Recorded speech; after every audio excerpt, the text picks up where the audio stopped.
एक बार एक कॉलोनी के अंदर अजीब तरह की दुर्गंध आ रही थी और दुर्गंध का आलम यह था कि पहले वो एक दो घरों तक पहुंच रही थी, धीरे धीरे वही दुर्गंध पूरे कॉलोनी में, पूरे मोहल्ले में फैल जाती है। अब लोगों के लिए परेशानी का सबब बन चुका था वो दुर्गंध। लोग घरों से निकलते हैं, एक दूसरे के पास जाते हैं और जाकर पूछते हैं कि दुर्गंध कहाँ से आ रही है। ऐसी दुर्गंध तो हमने कभी नहीं देखी। लोग इस दुर्गंध के बारे में पता करने की कोशिश करते हैं और जिस घर से ही दुर्गंध आ रही थी उस घर का दरवाजा खोलने की कोशिश करते हैं, मगर वो दरवाजा नहीं खुलता है। लोगों को गुस्सा आने लगता है। लोग कहते हैं कि दरवाजा नहीं खुला तो तोड़ दो इसको। अब ये आवाज जब घर के अंदर पहुंचती है तो दरवाजा खुल जाता है। दरवाजा खुलता है तो लोग अपनी आंखों से देखते हैं एक व्यक्ति जिसका नाम है अहमद अब्बास। उसका सर एक टेबल पर रखा हुआ था। ये सीन, ये दृश्य, ये नजारा देखने के बाद लोगों की चीख निकल जाती है। लोग फिर घर के अंदर प्रवेश करते हैं और घर के अंदर जाकर देखते हैं कि कुछ सामान था, कुछ ऐसी चीज थी जो पक रही थी। उसी के अंदर से बदबू आ रही थी, उसी के अंदर से दुर्गंध आ रही थी।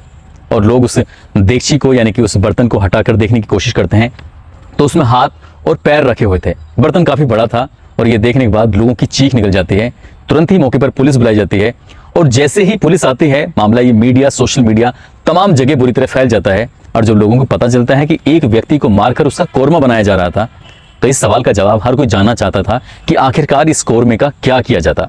क्या लोग इसे खाते या क्या करते, या फिर इसको क्यों मारा गया था। बहुत सारे सवाल थे, बहुत सारी बातें थी। हर कोई जानना चाहता था कि आखिरकार इस घर के अंदर क्या चल रहा था। पुलिस यहाँ से जो भी व्यक्ति मिलते हैं उनको उठाती है, उठा के थाने लेके जाती है, उनसे सिर्फ पूछताछ करती है तो चौंकाने वाली बात सामने आती है। ऐसी बातें जो उस वहां के लोगों की शायद उस रात नींद उड़ चुकी थी।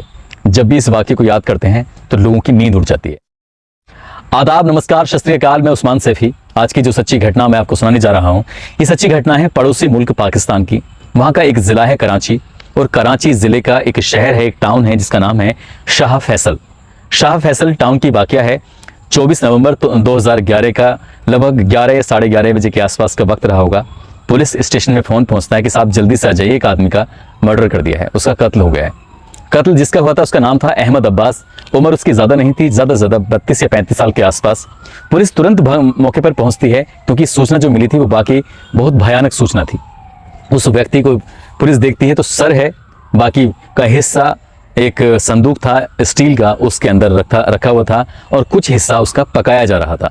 पुलिस जब देखती है तो वाकई हैरानी होती है, परेशानी होती है। भीड़ से बचाते हुए यहाँ से अब इस घर के अंदर एक महिला है जिसका नाम है ज़ैनब बीबी, और इस घर में एक जहीर नाम का लड़का और साथ ही एक और है रजब। 3 लोग मिलते हैं। इन तीनों को पुलिस हिरासत में लेके सीधा थाने लेके आती है और इनसे सवाल जानने की कोशिश करती है कि आखिरकार तुम घर के अंदर क्या कर रहे थे, क्यों इतनी बदबू आ रही थी, क्यों इसको बना रहे थे, क्यों उसको मारा था। बहुत सारे सवाल थे, जवाब पुलिस जानना चाहती थी, सभी उतावले हो रहे थे। मगर ये बात जब मीडिया में, सोशल मीडिया में फैलती है तो ये मुल्कों को पार कर जाती है।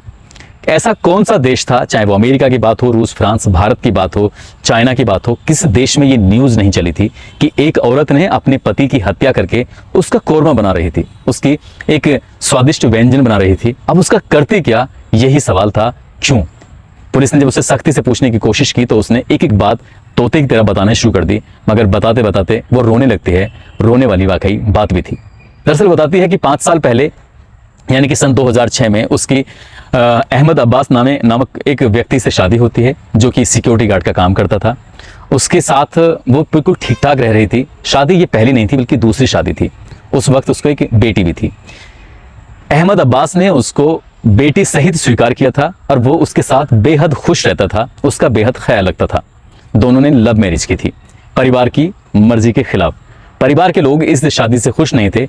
ज़ैनब और अहमद अब्बास दोनों ही अपनी जिंदगी में बड़े खुश थे, मगर धीरे धीरे जैसे कि वक्त आगे बढ़ता है वैसे वैसे उसकी छोटी बेटी अब बड़ी होने लगती है और बड़ी बड़ी होते होते अब वो लगभग 14 या 15 साल के आसपास हो चुकी थी। बेटी उसकी बेइंतहा खूबसूरत थी। उस बेटी पर उस व्यक्ति का, जो कि उसका सौतेला बाप लगता है, उसका उस पर दिल आ गया था। उसको वो प्यार करने लगा था, उसके साथ वो गलत हरकत करने लगा था। जब मौका मिलता था तब उसे छूने की कोशिश करता था, जब उसे मौका मिलता था तब उसके साथ रिलेशन बनाने की कोशिश करता था। ये बात बेटी को तो बिल्कुल बर्दाश्त नहीं होती थी। सोनिया इस बात का हमेशा विरोध करती थी और सोनिया की माँ ज़ैनब भी इस बात का बहुत ज़्यादा विरोध करती थी। लेकिन अहमद अब्बास की जो हरकतें थी हर दिन बढ़ती चली जा रही थी और 23 नवंबर 2011 का दिन ऐसा आता है कि इस घर में झगड़ा हो जाता है। और झगड़ा कुछ इस कदर होता है कि वो कहता है कि मैं इसके साथ आज रात बिताऊंगा। जब बात रात बिताने की आती है तो माँ को बेइंतहा गुस्सा आता है और माँ कहती है चाहे मेरी मौत हो जाए, चाहे मेरी सांसें खत्म हो जाएं, बंद हो जाएं, मगर ये काम मैं बिल्कुल किसी भी कीमत पर होने नहीं दूंगी। इसी बात को लेकर जब बहस होती है तो वो अपनी ही बेटी यानी कि सौतेली बेटी को बहुत बुरी तरह से मारता है, पीटता है और उसे गंभीर रूप से घायल कर देता है, क्योंकि बेटी भी उतना ही विरोध कर रही थी जितना विरोध उसकी माँ कर रही थी। 23 नवंबर 2011 का ये वाकया है। आखिरकार उस दिन वो अपनी बीवी को गुस्से में आकर तलाक दे देता है। ज़ैनब से कहता है कि मैं तुम्हें तलाक देता हूं, मैं तुमसे हमेशा हमेशा के लिए अलग होता हूं, लेकिन हम लोग इसी चार दीवारी के अंदर रहेंगे, अलग नहीं होंगे। अब मैं तुमसे निकाह तोड़कर तुम्हारी बेटी से निकाह करूंगा। जब ये बात ज़ैनब को पता चलती है तो ज़ैनब रोने लगती है। ज़ैनब सोचने लगती है कि आखिरकार करूं तो क्या करूं। उसी दिन इत्तेफाक से उसका सगा भांजा आया हुआ था जिसका नाम ज़हीर है। ज़हीर की उम्र 17 या 18 साल के आसपास रही होगी। वो रोते रोते अपने भांजे से कहती है कि भैया मैं क्या करूं, तेरे जो मौसा जी हैं, खालू हैं तेरे, वो तेरी बहन पर गंदी नज़र रखते हैं, आखिरकार किया जाए तो क्या किया जाए। वो कहता है कि तुम परेशान मत हो, कोई ना कोई रास्ता निकालते हैं। एक रात का मौका मिला था 23 नवंबर की रात का कि आखिरकार करें तो क्या करें। रात रात में प्लानिंग होती है और प्लानिंग के बाद जब अगली सुबह आती है तो वाकई वो बहुत खतरनाक सुबह थी। नींद की गोलियों का इंतजाम किया जाता है। सुबह का जब नाश्ता दिया जाता है तो नाश्ते में चाय बनाई जाती है। चाय के साथ कुछ और भी आइटम था।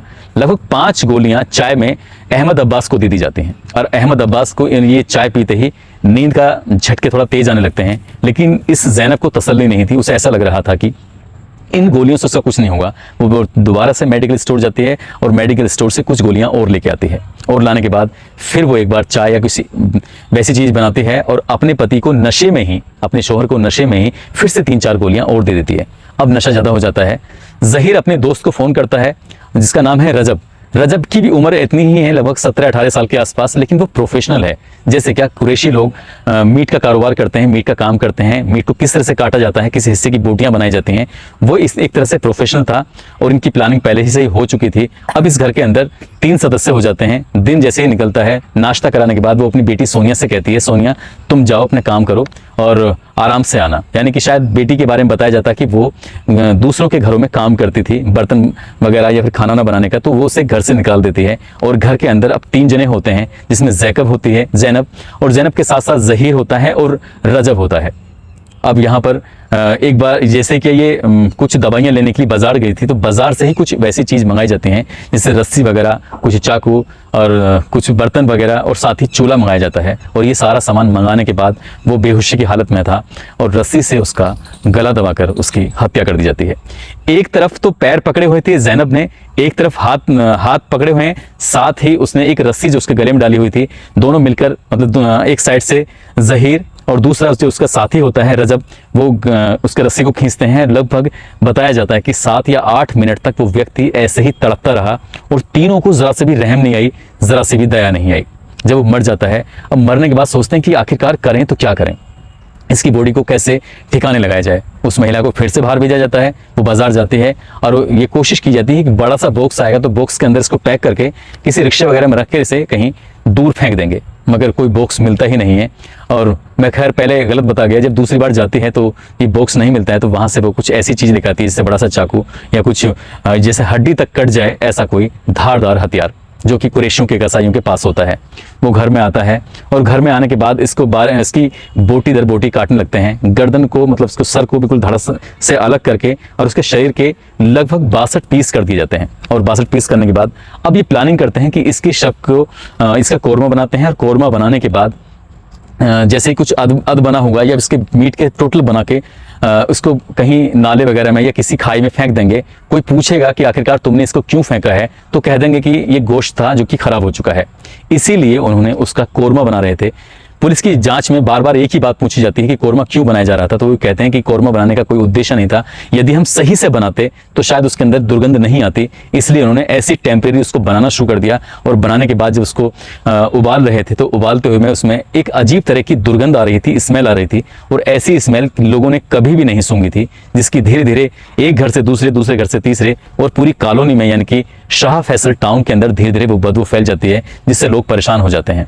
सबसे पहले इस बदबू पहुंच पहुंचती है इस घर की मकान मालिक को, मकान मालिक की जो कि ऊपर रहती थी, और ऊपर से जब नीचे आती है तो दरवाजा खोलने की कई बार कोशिश करती है। वो आवाज लगाती है, ज़ैनब ज़ैनब बाहर निकलो, आखिरकार तुम्हारे घर के अंदर से बदबू क्यों आ रही है। इस बात को लेकर ज़ैनब बहुत बुरी तरह से डर जाती है, और इन जो दो लड़के हैं वो इसे काट पीट के इंतजाम में लगे हुए थे, इसीलिए उसने अपने बाथरूम के अंदर जाती है, अपने सारे कपड़े लेती है और उनको धोना शुरू कर देती है। कहती है कि मैं नहा रही हूँ, इस तरह से कोई ना कोई बहाने करती है, मगर वो दुर्गंध जो थी वो घर के अंदर से होते हुए आसपास के मोहल्ले में फैल जाती है। फिर मोहल्ले के लोग इकट्ठे होकर जब आते हैं, दरवाज़ा खोलते हैं तो सामने अहमद अब्बास का सर रखा हुआ था, बाकी का जो हिस्सा था उसके एक संदूक था स्टील का, उसके अंदर रखा हुआ था, और कुछ हिस्सा यानी कि हाथ पैर वगैरह बाकी और शरीर के हिस्से वो देगची में पक रहे थे, जिसके अंदर से दुर्गंध आ रही थी। पुलिस ने उस महिला को हिरासत में ले लिया, साथ ही हिरासत में ले लिया था रजब को और उसके दोस्त जहीर को। लेकिन इस घटना को आज लगभग 12 साल होने को हैं। 12 साल में इस तीनों के अपराधियों के साथ क्या सजा सुनाई जाती है, इसका मैंने सर्च करने की तमाम कोशिशें की, मगर इसके बारे में पता नहीं चल पाया। लेकिन जब ये घटना सोशल मीडिया के माध्यम से, इलेक्ट्रॉनिक मीडिया के माध्यम से पूरे पाकिस्तान में फैलती है, तो बताया जाता है कि 24 नवंबर 2011 की वो रात पूरा पाकिस्तान सो नहीं पाया था। लोगों की एक ही नज़र थी, टकटकी लगाए बैठे हुए थे टेलीविजन के सामने कि आखिरकार इस औरत ने ऐसा क्यों किया। और उसके बाद ये घटना न केवल पाकिस्तान में बल्कि हिंदुस्तान, रूस, फ्रांस, चाइना, अमेरिका, लंदन, ऐसा कौन सा देश था, ऐसा कौन सा मुल्क था जहां पर यह घटना पहुंची नहीं थी। ज़ैनब के कृत्यों की जो कहानी है, आज भी पाकिस्तान में जब लोग याद करते हैं तो लोगों से उनके अंदर से सिरहंसी पैदा हो जाती है, लोग डरने लगते हैं। वाकई ये बहुत ही भयानक दिन था, वाकई ये बहुत भयानक बात थी। दोस्तों, इस कहानी को, इस किस्से को सुनाने का उद्देश्य किसी को परेशान करना नहीं है, किसी का दिल दुखाना नहीं है, बल्कि आपको जागरूक करना है, आपको सचेत करना है। आप जहां भी रहें अपना ख्याल रखें, सुरक्षित रहें। जय हिंद, जय भारत।